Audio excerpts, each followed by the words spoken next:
Mabuti pa nga yung pandemic, every 100 years bumabalik sa mundo. Dito yata sa Philheath, every time a new appointee comes into the Philheath family, paulit-ulit na bumabalik yung mga puno ng totoong mafia sa Philheath. Hindi lang po doctorate, hindi lang po nagdo-doktor, kundi naging doctorate na po yung expertise ng fraud sa loob ng institusyon na ito, na ikinalulungkot ko dahil marami po dyan ang mga naging kasama at naging katrabaho ko.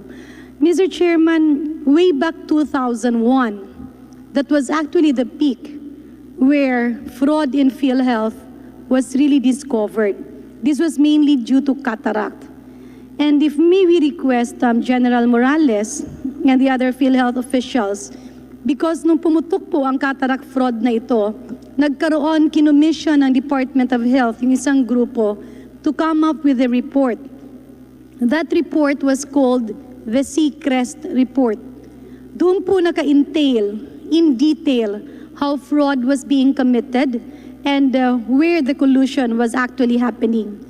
Unfortunately, instead of this report being used to instigate and to instill reforms, this report became a Bible where others started copying how fraud via cataract operations can be committed.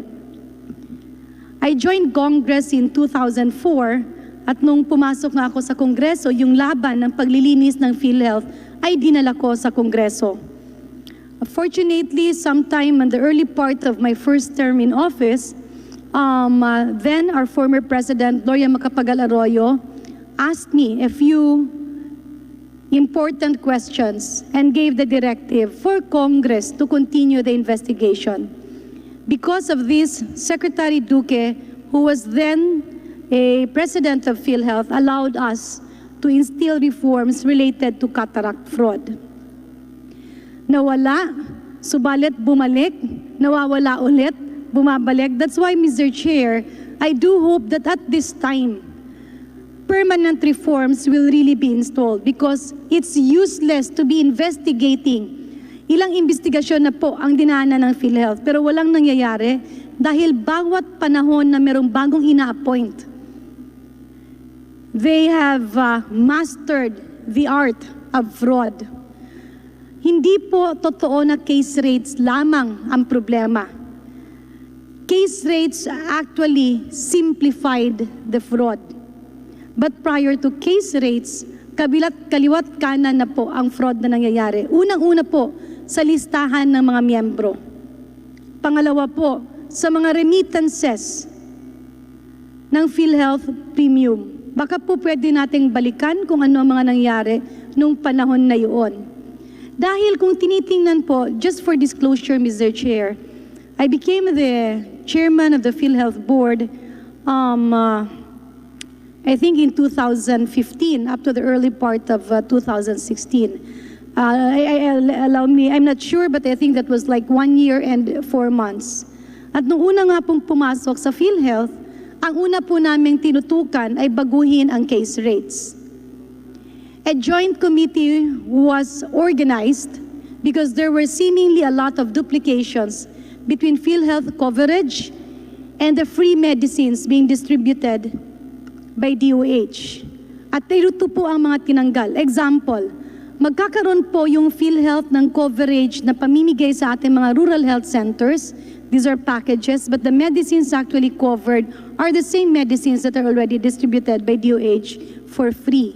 So to avoid duplication and to align the actual case rates, nagkaroon po ng reduction. I believe dialysis was one of those. Pneumonia case rates were also changed dahil nung panahon nga dati, na dokumento po yung track na mga tao na hinahakot. And the problem with this, Mr. Chair, yung mga miyembro ng PhilHealth at tila na abuso. The reason why I am repeating this again, because we have been trying so hard to convey this to the leadership of PhilHealth.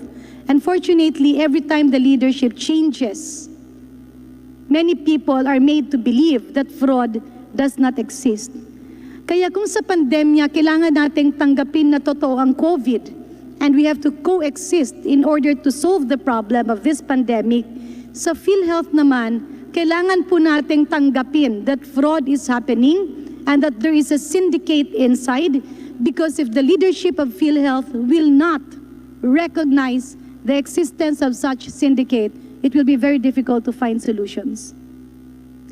So, Mr. Chair, allow me to request PhilHealth to submit before this August body all the memos issued by whoever assumed as chairman of the board and as president of PhilHealth, dahil meron pong mga memo doon na yung mga reforms that were initiated were all overturned.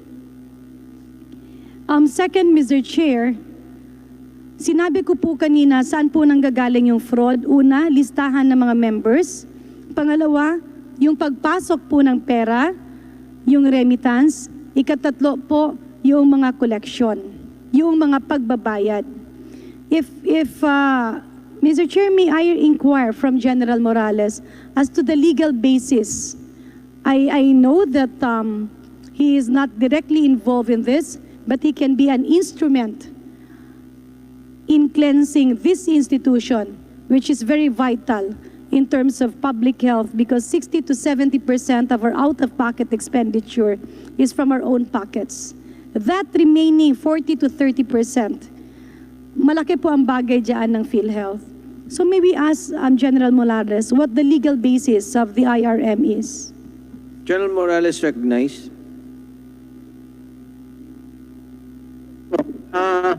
The IRM was approved by the board resolution, which was based on the Bayanihan law and the specific law which I will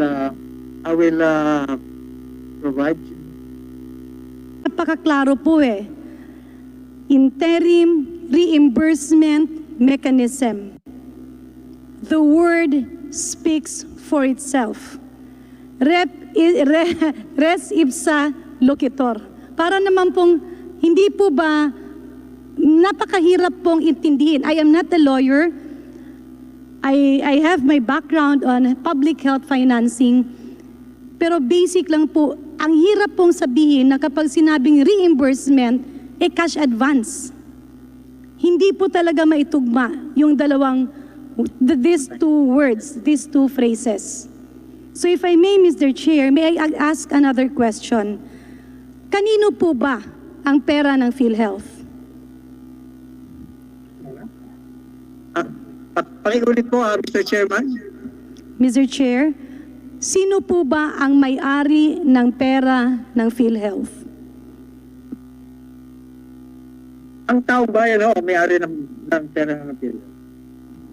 Apologies, Mr. Chair, hindi ko masyadong narinig. Ano nga po yun? Sino yung may-ari ng...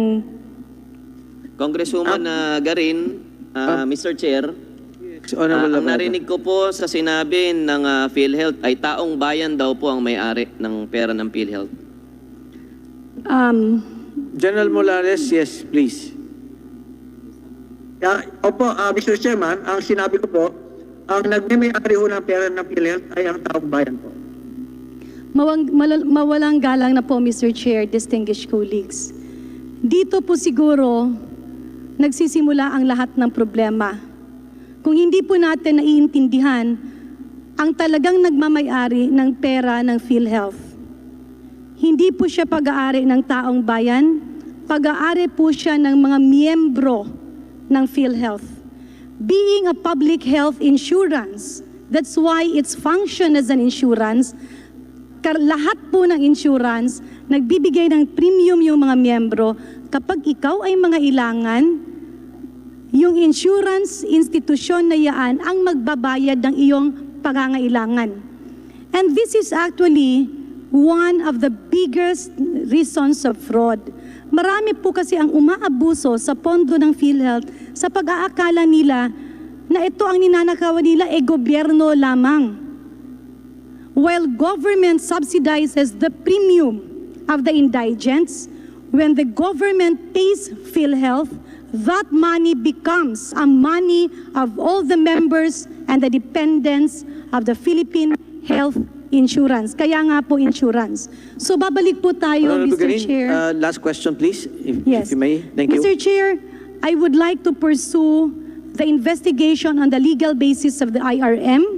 May we also request an itemized list of who received an interim reimbursement mechanism and who owns all these facilities. Sila ba may kinalaman sa COVID or wala? And Mr. Chair, I received information and I got hold of the memo that justification of the IRM has been deferred. Ibig po sabihin, pinakash advance natin ang bilyong-bilyong pera. Nung nahawakan na yung pera, sasabihin natin, ay, wag nyo lang munang i-liquidate, mamaya na yan.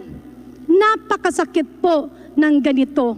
Because if you, the institution itself, tells the members who had a cash advance from the money of the Philheath members at sasabihin nyo, wag nyo munang i-liquidate, ang ibig po sabihin nun is mas pinapatagal mo ang nakawan.